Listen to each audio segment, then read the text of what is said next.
이번 시간에는 간단하게 궁합 보는 법에 대해서 잠깐 언급을 하고자 합니다.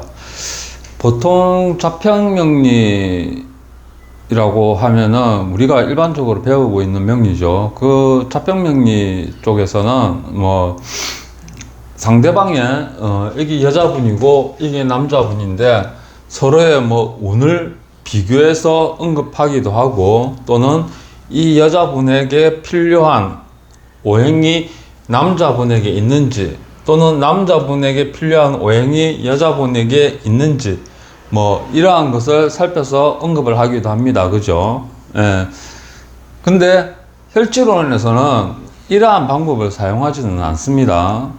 혈지론에서는 일간이 월지에 당령했는지 안 했는지 이것은 중요하지가 않습니다. 중요한 것은 오행상생의 흐름이 어디에서 시작이 되고 어디에서 끝나는가, 그것이 가장 중요합니다. 그렇기 때문에 사주팔자에 있어 천간의 글자가 지지에 뿌리가 있는가 없는가 이것도 필요가 없습니다. 뿌리가 있든 없든 이거하고 전혀 상관없습니다. 그냥 물이 어디서 솟아 나오고 어디로 흘러가서 어디에서 멈추는지 이것만 알면 되는 겁니다. 자, 이 여자분 같은 경우에는 무작위로 여자분과 남자분 같은 경우에 무작위로 만세력에서 사주를 뽑은 것인데, 자, 이 여자분 같은 경우에 보면은 40세고 지금 보면은 이 여자분은 용맥이 다중용맥입니다. 다중용맥이라는 말이 용맥이 하나가 아니고 두 개 이상으로 이루어져 있다는 말입니다. 왜냐하면은 이쪽에 금생수, 수생목 이렇게 하나 있고 화생토라는 용맥이 두 개가 있기 때문에 이 사주는 다중용맥으로서 혈지가 신금이 되고 보조혈이 기토가 됩니다. 혈지라는 것은 전에도 말씀드렸죠. 용신하고 다른 개념이라고. 용신은 사주팔자의 조화와 균형을 잡아주는 역할을 하지만은 혈지는 사주팔자에서 가장 강한 오행을 나타내는 글자입니다. 사주팔자를 보면은 이 여자분은 다중용맥이고, 남자분의 사주팔자를 보면은 여자분과는 다르게 단일용맥입니다. 유금에서 시작해서 금생수, 수생목 이렇게 흘러가는 단일용맥으로 되어 있기 때문에 이 사주는 혈지가 인중간목이 되고 보조혈이 임수가 되는 경우입니다. 자, 여기 보면은 여자는 나이가 40세고 남자는 43세입니다. 이건 만나이로 하는 게 아닙니다. 만나이로 하는 게 아니고 우리나라 현재 지금의 나이로 언급하는 겁니다. 참고로 말씀을 드리지만은 대체적으로 이제 대운수를 볼 때 만나이로 봐야 된다, 또는 우리나라 지금 현재 나이로 봐야 된다, 뭐 이런 갑론을박이 심하죠. 또한 뉴스로도 본 적이 있는 것 같은데 이제 법상으로 만나이가 맞다라고 판결이 나온 것 같기도 합니다.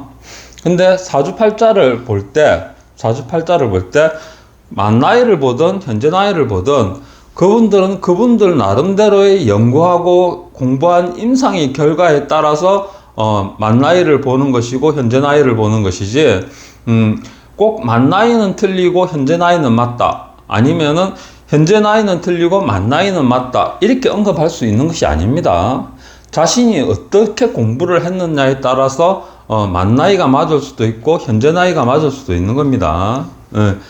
그런데 혈지론에서는 어떻게 쓰느냐 하면은 만나이를 사용하지 않고 현재 나이를 사용합니다. 즉 옛날 우리나라식 나이를 그대로 적용하게 되는 거죠. 자, 여기서 여자는 40세고 남자는 43세입니다. 자, 앞서 이성 친구 찾는 법에 대해서 언급을 드렸었죠. 거기에 보면은 자세하게 나와 있습니다만은 이 여자분의 입장에서 바라볼 때 이 남자는 연상입니다. 그러면은 이 남자의, 이 여자분의 배우자는 월지유금이 됩니다. 이해가 되십니까? 연상의 남자이기 때문에 월지유금이 되는 겁니다. 근데 이 남자분의 입장에서는 이 여자분이 연하가 되기 때문에 시지임목이 됩니다. 연하죠, 연하. 그럼 만약에 동갑내기면은 일지가 될 거고, 연상의 여자를 만나면은 유금이 되겠죠. 여자분도 마찬가지입니다. 자, 이런 상황에서 궁합을 본다고 한다면은, 이제 혈지를 중심으로 해가지고 서로의, 성향을 보게 되는데, 일단은, 이 자리가, 즉, 서로에 해당하는 배우자 궁의 자리가 혈지와 보조혈에 해당하는지 안 하는지를 먼저 확인만 하면 되는 겁니다. 그 전에, 언급하기 전에, 보통 잡병명리에서는 일지를 배우자 궁으로 보고 있죠. 일지를 배우자 궁으로 보고 있고, 이 일지의 변동 사항에 따라서 배우자의 변동 사항도 같이 살피게 됩니다만은, 혈지론에서는 배우자 궁이라는 자체가 없습니다. 누구를 만나느냐에 따라서 배우자가 달리 정해지게 됩니다. 즉, 내가 연하를 만나게 되면 시지에 있는 글자가 배우자 궁이 되고, 동갑내기를 만나면은 일지에 있는 글자가 배우자 궁이 되고, 연상을 만나게 되면은 월지에 있는 글자가 배우자 궁이 되고, 나보다 한참 나이 많은 남자를 만나게 되면은 연지에 있는 글자가 배우자 궁이 되는 겁니다. 예. 그러니까 배우자 궁은 정해져 있는 게 아니고, 내가 살아가면서 어떠한 남자를 좋아하느냐, 어떠한 사람을 좋아하느냐, 남자든 여자든 어떠한 사람을 좋아하느냐에 따라서 배우자 궁이 바뀔 수가 있다라는 얘기입니다. 그리고 육친을 구분할 때 우리가 육친으로 알 수 있는 거는 부모님, 나, 그리고 자녀, 이렇게 세 사람뿐입니다. 피로 혈연으로 이어진 거는 부모님과 나와 자녀, 이 세 사람이지, 나의 배우자는 피로 이어진 혈연 관계가 아닙니다. 그렇기 때문에 남입니다. 사주팔자를 볼 때, 내 사주팔자는 나에 관한 일만 나와 있지, 나에 관한 일만 나와 있고, 그 다음에 부모와 자녀와의 관계를 알 수 있을 뿐이지, 배우자와의 관계는 알 수가 없습니다. 배우자와의 관계는 당연히 기본적인 대인관계로 파악을 해야 되는 겁니다. 사주팔자에서 배우자 궁이 일지라고 해가지고 일지로 보는 게 아니라, 이거는 자평명리 방식으로 보는 거고, 혈지론에서는 만나는 사람에 따라서 배우자 궁이 달라지기 때문에 그 만나지는 사람마다 배우자 궁이 달라지는 이유는 앞서 언급했듯이 배우자는 나의 가족이 아닌 남입니다. 언제든지 남이 될 수 있는 조건을 갖추고 있는 사람입니다. 그냥 눈 한번 찔끔 감고 돌았으면 바로 남입니다. 예. 그리고 눈 한번 찔끔 감고 참으면은 영원히 같이 갈 수 있는 동반자이기도 하죠. 하지만은 자녀에게서는 엄마 아빠가 가족이지만은 내 입장에서 배우자는 그저 좋아하는 연인이고 친구이고 동반자이지 가족은 아닙니다. 피 한 방울 섞여 있지 않기 때문에 가족이라고 할 수는 없죠. 그죠? 그렇기 때문에 배우자 궁은 사주팔자에서 배우자 궁이라는 자체는 없는 겁니다. 물론 자평명리에서는 있습니다. 하지만 제가 말씀드리는 거는, 제가 사용하는 혈지론에서는 배우자 궁이라는 게 없다라는 말입니다. 배우자 궁이라는 거는 단순하게 내가 어떠한 이성을 좋아하느냐에 따라서 그 좋아하는 궁, 즉 연하, 동갑, 연상 이 자리에 있는 궁을 살펴서 그 궁의 자리와 대인관계가 좋으냐 나쁘냐를 살펴서 궁합을 보는 겁니다. 자, 이 같은 경우에 보면은 뭐 여러 가지 뭐 할 말이 많이 있습니다만은 길게 이야기하는 것보다는 짧고 간단하게 일단은 이야기를 하는 게 좋을 것 같습니다. 자, 이 여자 입장에서 봤을 때 토생금하죠. 생금하죠. 그러면 앞에 마음에 맞는 이성을 찾는 법에서 뭐라고 했습니까? 토생금 하게 되면은 일단은 이 여자는 지금 사귀고 있는 남자에게 잘해준다는 이야기입니다. 잘해주고 있다라는 얘기입니다. 그것도 음이죠.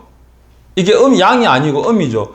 그러니까 눈에 드러나도록 막 내가 이거 해줄게, 저거 해줄게, 나 이거 한다, 저거 한다, 막 이런 식으로 드러내면서 하는 게 아니고 그냥 말없이 묵묵하게 그냥 잘 도와주고 있는 겁니다. 음이기 때문에. 근데 보면은 혈지가 금이죠. 보니까 이것도 금이네. 그렇다면은 이 여자는 어떻다? 눈치가 빨라가지고 남자분이, 즉 이 여자분이 좋아하는 남자분의 눈치를 보고 금방금방 파악을 해서 이 남자분이 마음에 들 수 있는 행동만 골라가면서 한다는 얘기입니다. 네. 또 서로 좋아하는 상황이 되겠죠. 애정이 있는 상황이라고 봐야 되겠죠. 혈지기 때문에. 하지만은 만약에 동갑내기라면 어떻게 되겠습니까? 동갑내기라고 한다면은 화생토하죠. 동갑내기가 나한테 잘해주기는 합니다만은 혈지 보조혈이 아니죠. 동갑내기한테는 잘해주는 거는 고맙지만은 관심이 없다 이겁니다. 대인관계에서 그다지 관심이 없다 이겁니다. 또한 잘해주는 것조차 마음에 들지 않는다는 얘기입니다. 그래서 귀찮다는 얘기입니다. 이 여자분의 경우는. 그렇기 때문에 이 여자분의 궁합을 볼 때 이 여자분의 사주에서 추천하는 배우자는 일단 연상이 되고 차선으로 토가 보조혈이 있네요. 토가 있네요. 이게 미토가 있죠. 차선으로 미토를 권유하게 됩니다. 미토는 어떻다? 겁재죠. 미토는 겁재죠. 그죠? 그러면은 오화보다는 훨씬 더 친하게 잘 지내게 된다라는 것을 언급하고 있는 겁니다. 자, 그럼 이 남자 입장에서는 어떻게 보고 있을까요? 이 남자 입장에서는 혈지가 간목이죠. 운이 좋게 사주가 좋은 거를 뽑았는데 랜덤으로 뽑았는데 좋은 사주로 걸렸네요. 전부 다. 자, 연하 이쪽의 사주를 보면은 수생목하죠. 그러면 이 남자도 이 여자분한테 상당히 잘해주고 있다라는 얘기입니다. 이 남자도 이 여자분한테 상당히 잘해주고 있다는 말입니다. 예. 눈치가 빠르다는 표현도 되겠죠. 역시 이분과 마찬가지로. 그러니까 지금 보면은 이 여자도 이 남자분에게 상당히 잘해주려고 노력을 하고 있고, 이 남자분도 이 여자분에게 서로 지금 잘해주려고 노력을 많이 하고 있기 때문에 이런 경우는 아주 좋은 궁합이 될 수가 있습니다. 특히나 이게 보면은 인목이 시지인목이 혈지가 되죠. 목이기 때문에. 그러면은 뭔가를 해주더라도 남자는 여자 마음에 들도록 해주고 여자는 남자 마음에 들도록 해주고 있다라는 얘기입니다. 무슨 뜻인지 이해되시죠? 예. 하지만은 성향적으로 봤을 때 이쪽에 보면은 비견이 하나 있죠. 남자는 비견이 있고 여자는 간목이 하나 있죠. 이게 자, 양의 관성이 하나 있습니다.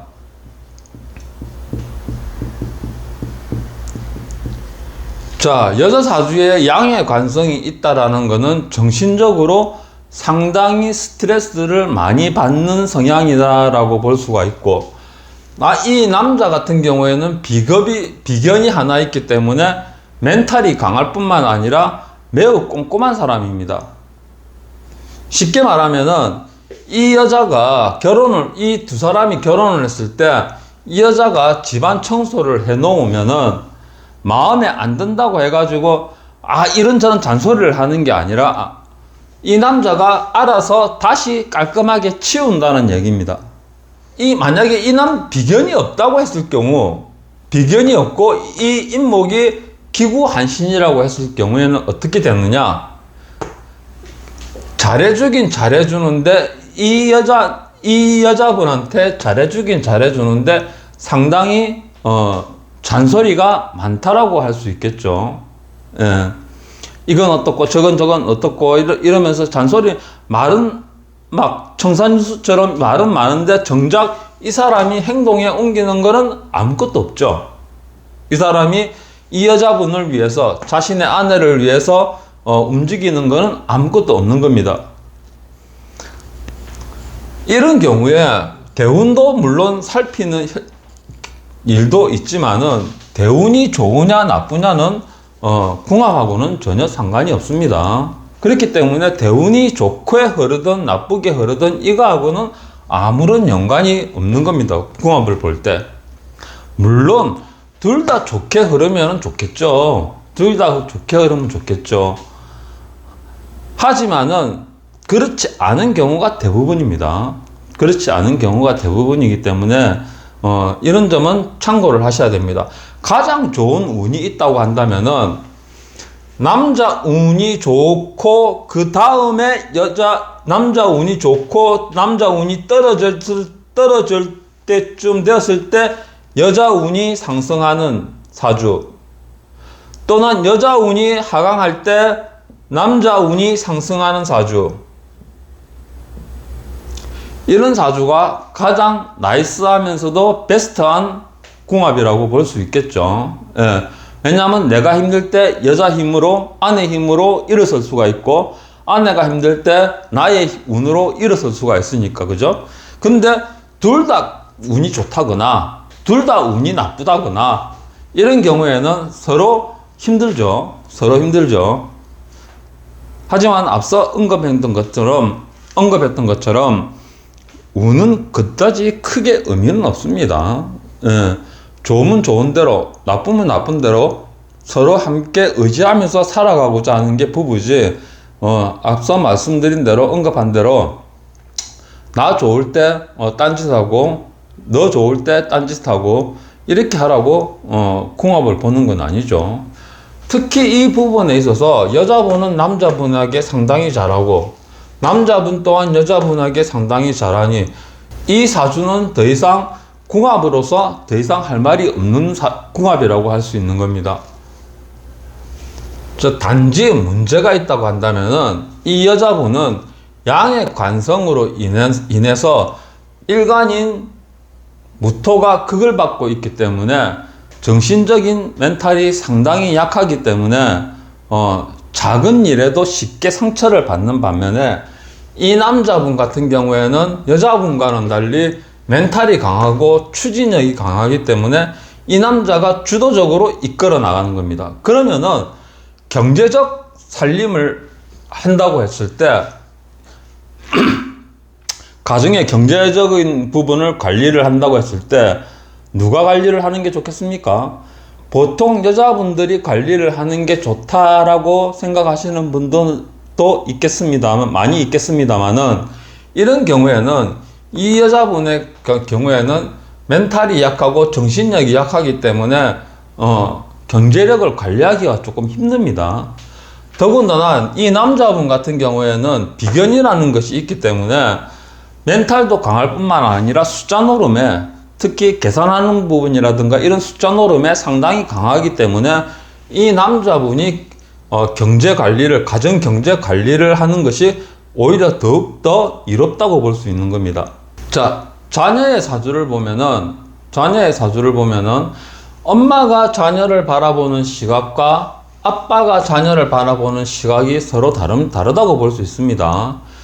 이쪽에서 보면은 시간의 자녀 궁으로 보는데 첫째 자녀는 시간이 되고 둘째 자녀는 시지가 됩니다.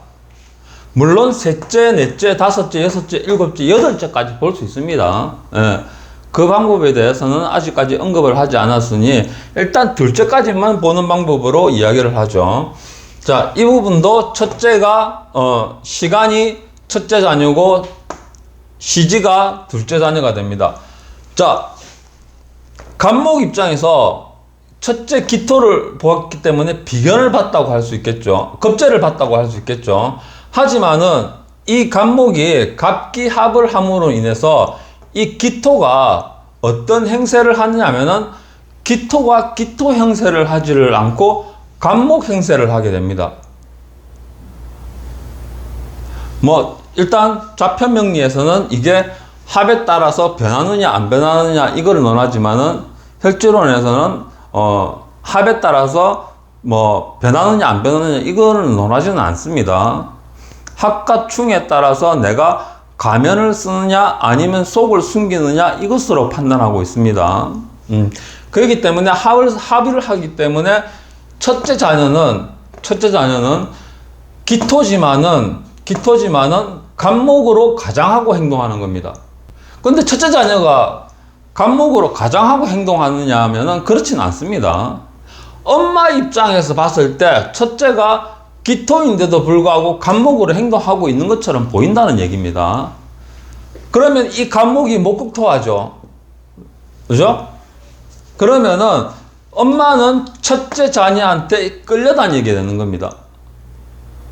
그 첫째 자녀가 뭐라 말을 하게 되면은 첫째 자녀를 이기지 못하고 어쩔 수 없이 들어주는 쪽으로 움직이게 되는 겁니다. 하지만은 첫째 자녀에 대한 마음은 이쪽의 마음은 기토라고 볼 수 있죠.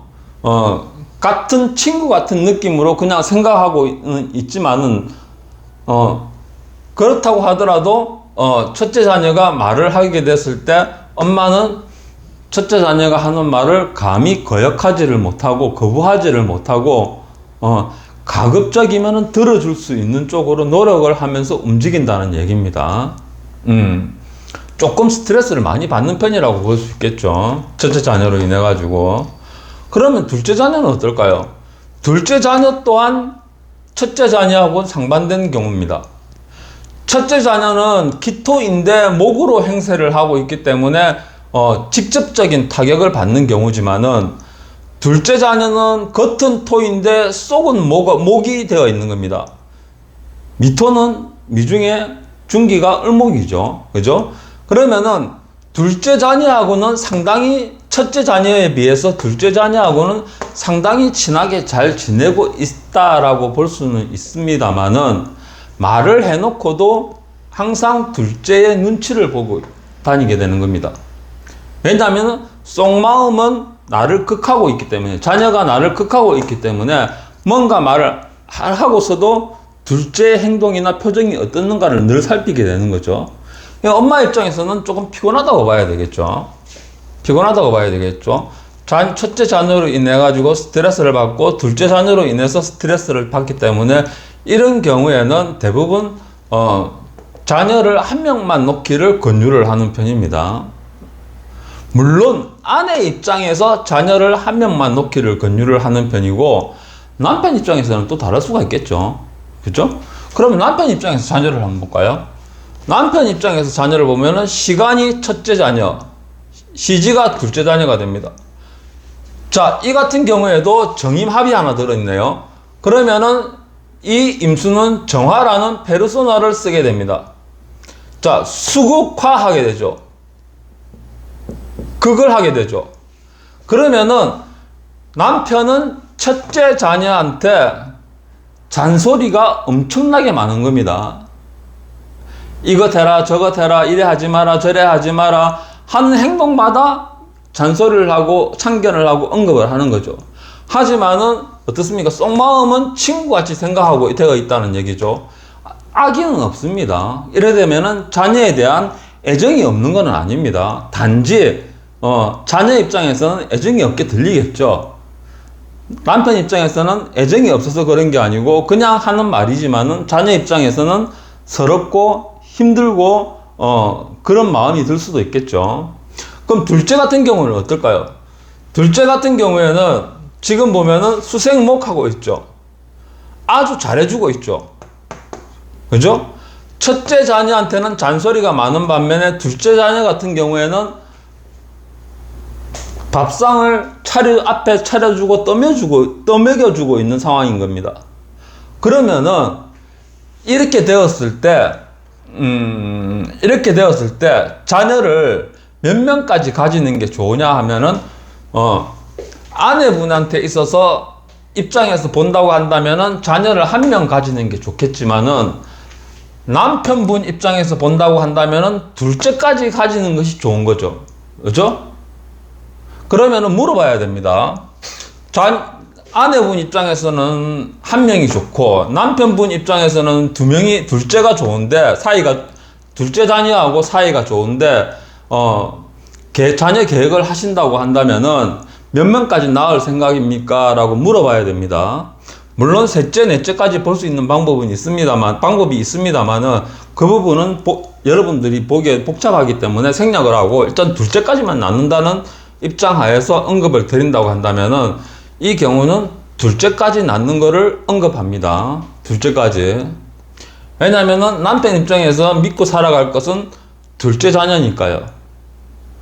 첫째 자녀는 마음속으로 애정이 없는 건 아니지만은 항상 어떻습니까? 잔소리를 많이 하죠. 그죠? 수국화하니까. 임수가 정화라는 페르소나를 썼죠. 근데 이 임수가 남편 입장에서 봤을 때 수국화를 하기 때문에 남편이 첫째 자녀한테 잔소리를 하면 할수록 어떻습니까? 이 잔소리가 그대로 엄마한테 돌아가게 되는 겁니다. 이 잔소리가 그대로 엄마한테 돌아가게 되는 거죠. 그러면 엄마가 첫째를 위해서 뭐 어떻게 할 수 있는 방법은 없죠. 달래주고 네가 참아라 이런 식으로 이해를 해라 이런 식으로 말하는 거 외에는 할 수 있는 방법이 없는 겁니다. 게다가 자녀를 이길 수 있는 것도 아니고, 그러니까 아빠를 봐서 어떻게 해라는 게 아니고 자녀가 하는 이야기를 들어주면서 공감을 하고 수긍을 해주고 자녀의 이야기를 들어주는 수밖에 없는 겁니다. 그렇기 때문에 이 두 분 같은 경우에 결혼을 하게 된다고 한다면은 자녀는 반드시 둘째까지 낳아야 된다는 거 언급을 해드릴 수가 있게 되는 겁니다. 그 다음에 하나 더 볼 게 있는데, 여자분은 상관이 없습니다만은 남편분 같은 경우에는 부모님과 사이가 좋은지 안 좋은지를 살펴봐야 됩니다. 효자 아들일수록 좋은 남편은 없습니다. 왜냐하면 아내보다 항상 부모를 먼저 하기 때문이죠. 그렇기 때문에 남자 사주에서는 항상 궁합을 볼 때 남자 사주에서 부모와의 관계를 살피지 않을 수가 없습니다. 자, 부모 같은 경우에는 연주에 해당합니다. 연주가 부모에 해당합니다. 자, 자편명리에서는 월주가 부모 형제로 같이 등장합니다만은 이거는 그분들이 공부를 하셨을 때 이렇게 했을 때 잘 맞더라라고 공부를 했기 때문에 그렇게 하는 것이고, 제가 공부를 했을 때는 연주가 부모로 봤을 때 가장 잘 맞더라라고 지금까지 그렇게 믿고 상담을 해왔고 10년 동안 상담을 해왔기 때문에 연주를 부모로 보고 있습니다. 혈지론에서 그렇다는 얘기입니다. 혈지론에서.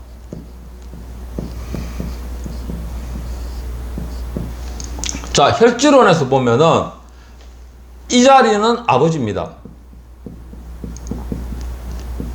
자, 이 자리는 어머니입니다. 자, 혈지가 목이고 수죠. 보조혈이 수죠. 다행히도 연간이 신금이고 년지가 유금이네요. 그죠? 그러면은 기구신이죠. 그러면 이 남자분에 있어서 부모님은 나에게 그다지 좋은 작용을 하는 사람이 아닙니다. 즉 늘 싸우고 다투는 분위기라는 얘기입니다. 부모님하고. 그러면은 부모님 입장에서, 이 자녀 입장에서는 좋은 부모라고는 할 수는 없겠죠. 부모님은 이 자녀분을 어떻게 생각하시는지 모르겠습니다만은, 그런 부모님이, 그러니까 이 남자분의 부모님이 자녀를 어떻게 생각하는지를 알려면은 이 남자의 부모님의 사주를 봐야 알 수 있습니다. 근데 이 남자분은 부모님을 가히 좋게 보고 있지는 않죠. 그죠? 근데 금생수하고 있죠. 부모님은 나름대로 자녀에게 잘해주려고 하고 있지만은 이 자녀는 오히려 이것을 거부하고 있다는 얘기입니다.